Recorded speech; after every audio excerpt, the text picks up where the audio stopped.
Okay, hello. This is number 2. Just another painting, but this time I thought I'd do something a bit figurative. This is just a photo of my youngest daughter with a balloon for a head. We went to a party a couple of weeks ago, and she came home with the balloons, which were sort of like helium disco ball balloons. And this was just a silly kind of photo we took of her with the balloon for a head. To begin with, I just actually did some grey lead on the back of the paint of the printout of the photo, and tried to transfer that onto the board there.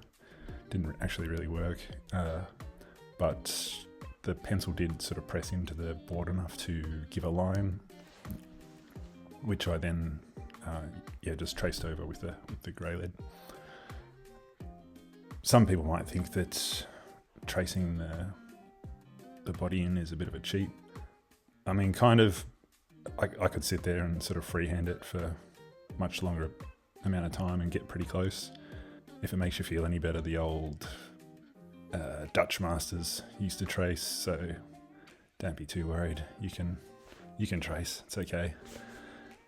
So yeah, I just traced it in to begin with, just to speed up the process, and then started with the colour. Yeah, kind of wanted to do something different to the last painting, which obviously was a landscape. This one is kind of a bit of a, I guess, sort of like dreamy, sort of surreal figurative thing. I just go ham with the colour. Don't really worry too much about,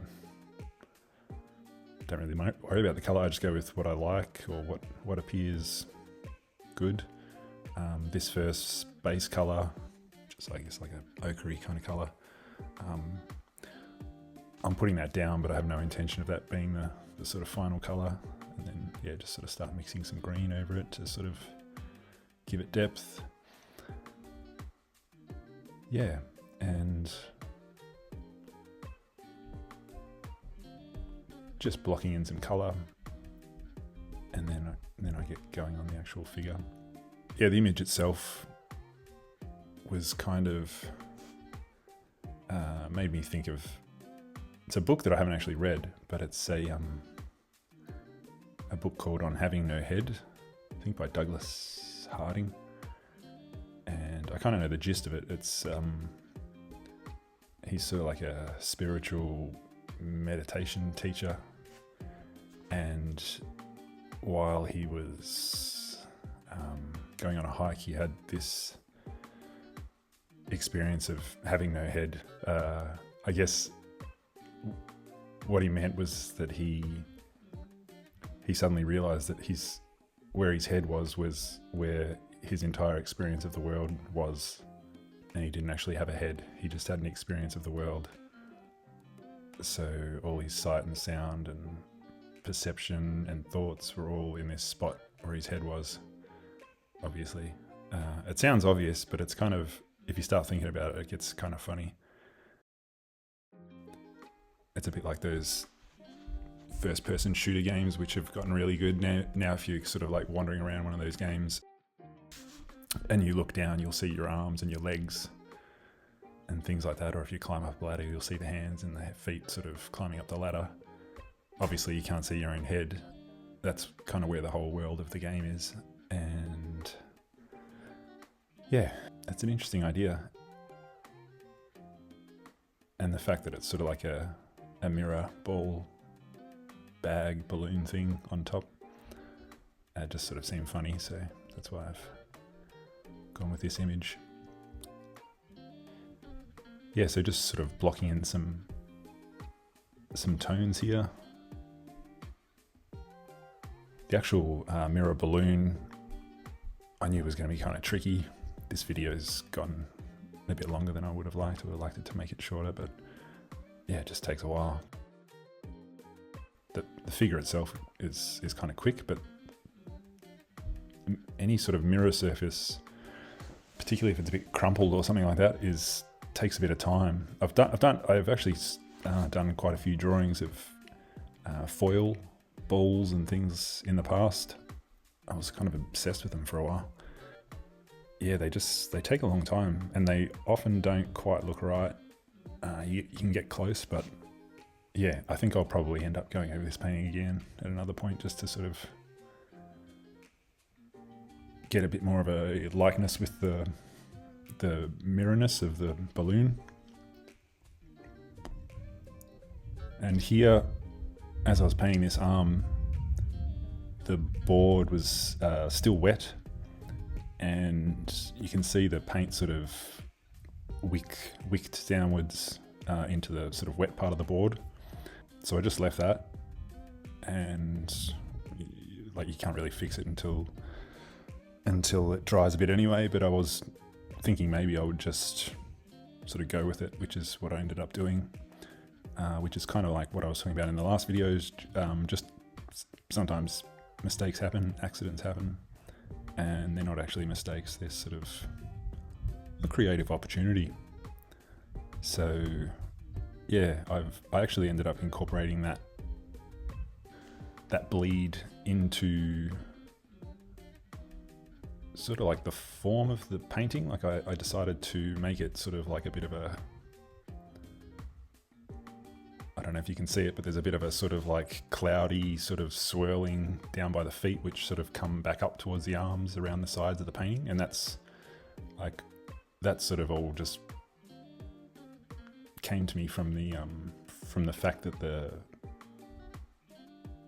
paint in the arms sort of bled downwards, and then just gave me the idea to make it a feature. So that's what I'm doing here. I'm just sort of like accentuating that bleed and kind of encouraging it and then deleting it and sort of rubbing it out a bit with my fingers and then adding more, just to kind of get the right effect, I suppose. And then back to the head. God, this head took a while. Kind of looks okay, but it's I was just here to begin with. I'm just sort of trying to see the main shapes of the tone, and then I gradually kind of add more detail. It can be difficult because there's just so many different reflective surfaces. Wouldn't recommend it as a first painting.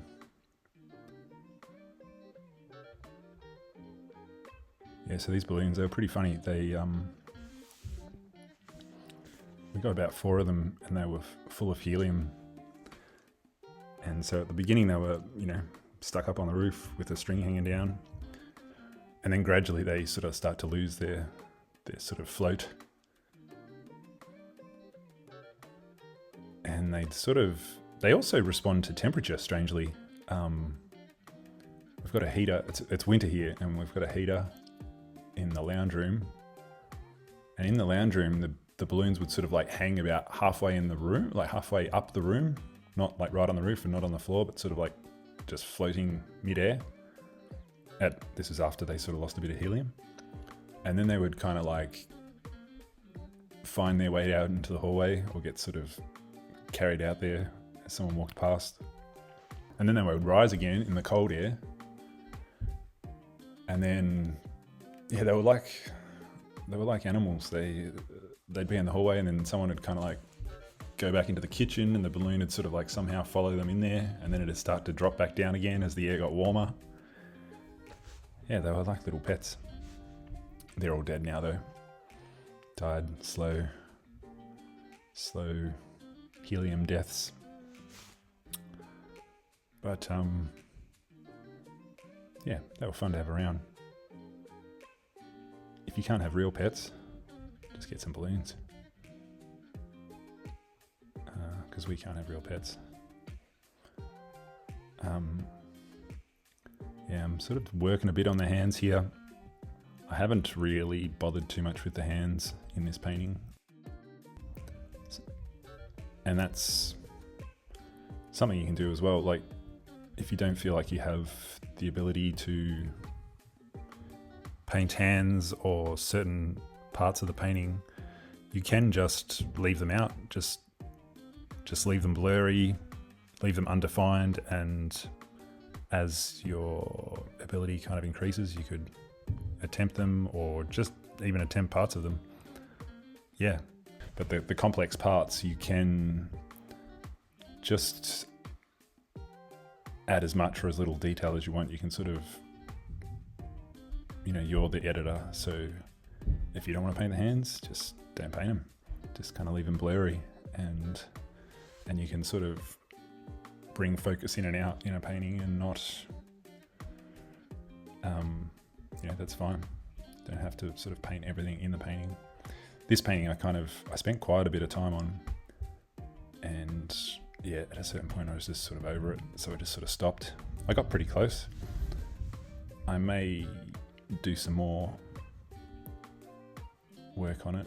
I think I will go back to the balloon and do a little more, maybe a little more on the hands.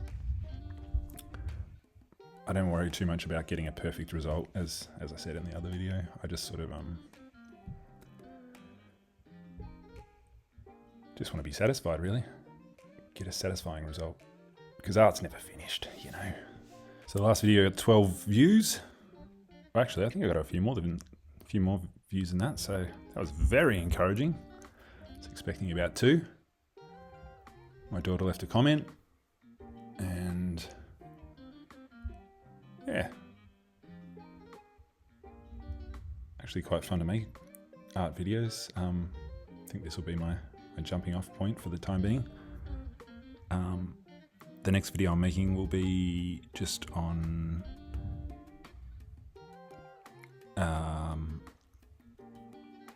kids' drawings and just the method of preserving them.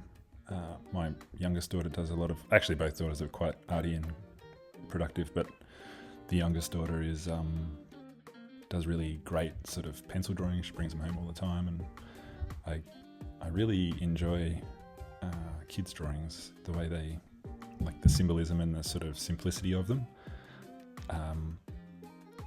And over the years, we've just got piles and piles of them everywhere, and I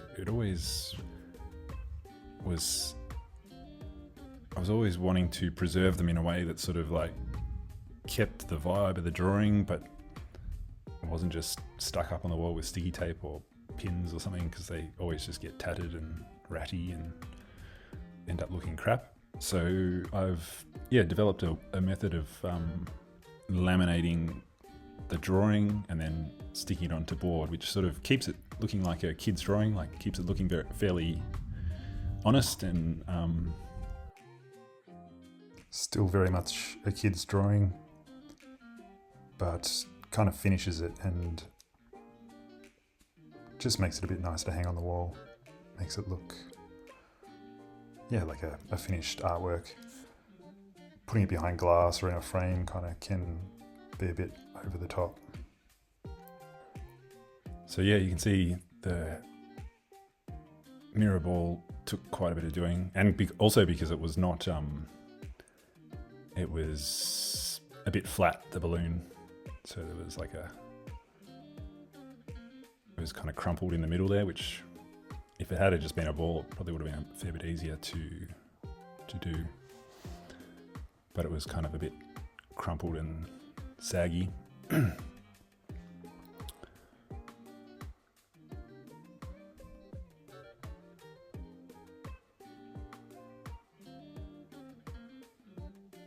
Yeah, it's definitely going to need some more work.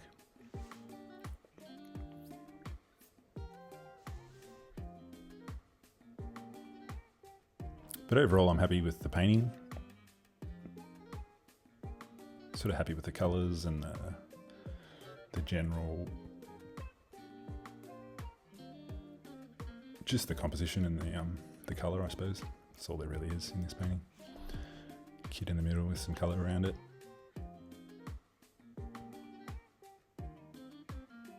And if I can get that balloon just a little bit more mirrory,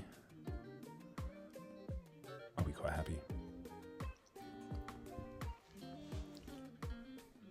Bit hard to see the real colours in the video because actually, as I started filming this,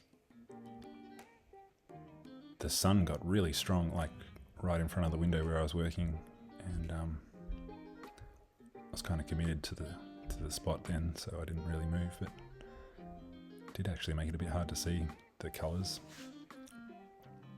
in the drawing without putting my head like right above the painting where the camera is. And so I did a little bit more work on this painting the following day, which is today. Just working on the balloon there. I actually found adding the grid black lines back over the top of the painting kind of, that actually made it quite a bit more shiny looking. So yeah, I'm gonna just really speed the end of this thing up. I think it's already on 10x speed, but post the last part of the balloon painting as a separate video, and yeah, I'll leave it at that. Thanks again for watching. Hope you're well. Good luck with your paintings. Ciao.